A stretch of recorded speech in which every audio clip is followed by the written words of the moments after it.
Hey guys, I am back with another overview, review, look, if you will, at another OlyFactory third-party bootleg plushie based on My Little Pony Friendship is Magic.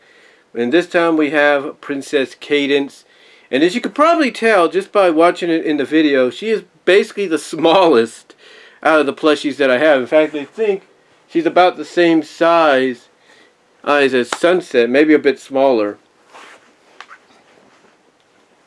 But yeah, she's definitely smaller than, let's say, Luna here. You could definitely see that. She's definitely a little bit smaller than Luna, and definitely smaller than Celestia. You could see that without a shadow of a doubt. She's definitely smaller in size to Celestia as well.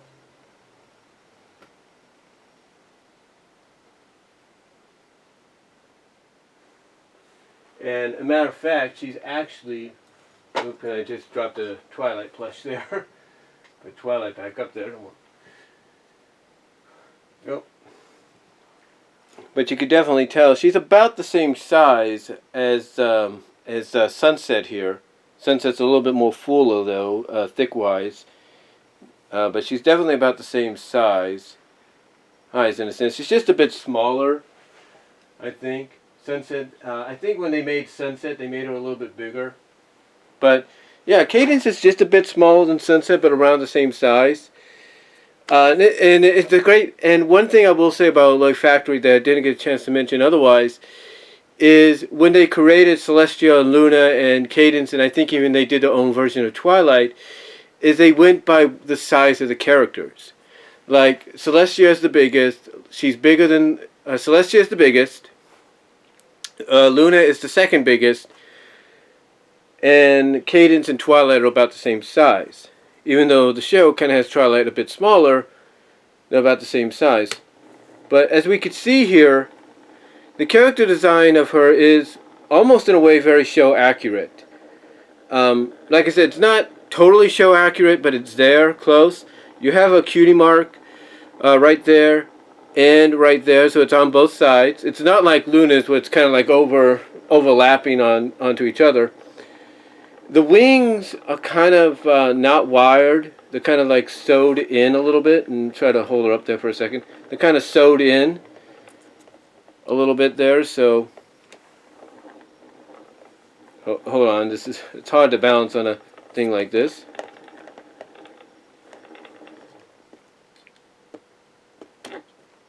Here we go. Come on, it's up there.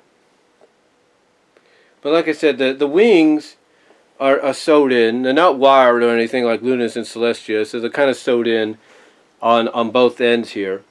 The tail is nice and fluffy. It's got stuffing in there, so that's pretty cool.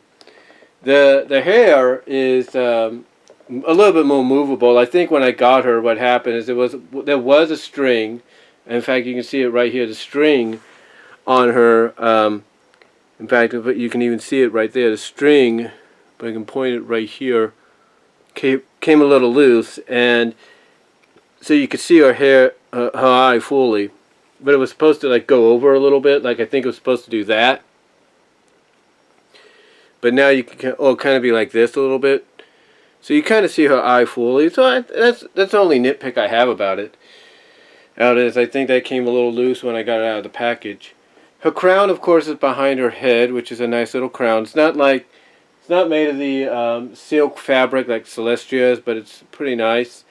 The horn, of course, is nicely detailed. The hair, the mane, all very well done.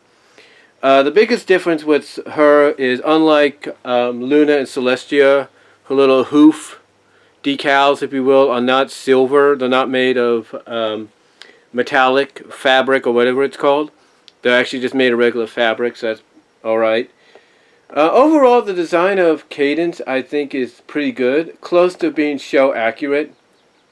Not saying it's a total show accuracy. Not saying it's totally show accurate, but it's close. Again, the only other ones you could probably get that could be show accurate are through Fourth Dimension and I don't know if they have a Cadance one. I'll have to look that up. And then of course you have Build-A-Bear, which you could do one there, but it's kind of like I said with the Starlight's a little bit big. You'd have to rearrange the hair a little bit on the character. In fact, I had to put part of Starlight's hair right here to kind of be close to. What I had to do was actually put Starlight's hair like where hers is. I had to put it down a little bit, put a piece of that down a little bit to make it close to what she has in the show. And I'm sure OlyFactory may have done one on her anyway. But overall, it's not too bad. And again, I understand that there are others out there, fans that have small businesses on the side where they do these kind of things. I mean, there are fans that actually have a small business on the side where they actually make plushes that are about the size of this thing here. They're about this size. You know, it's like from where my hand is touching right there to about where this box is, or where you hear the box is at, on this side. So there are people that make plushes that big. Do they cost a lot to get? Absolutely, but I guess if you have the money, it's worth getting. But overall, the Cadance plushie I think is great by OlyFactory. And if you want something that's close to show accurate, if you can't find it at 4th Dimension or other retailers, other businesses that are officially licensed by Hasbro, then OlyFactory is probably the best way to go. And I still stick by what I said in one video. I think, honestly, OlyFactory is secretly, behind the scenes, working with Hasbro to make these and distribute them. But it's kind of a behind-the-scenes deal where it's like, it's under the table, like it's unknown. It's like it's just on the side. You know, they're giving their okay and their blessing, as long as they get maybe a share of the profits or something. I don't know. But anyway... yeah, but anyway, that's all I could say on the Cadance plushie here by OlyFactory. Let me know what you guys all think down below. Comment if you like. I'd love to hear what your thoughts are. And I will talk to you all later. Peace out. God bless.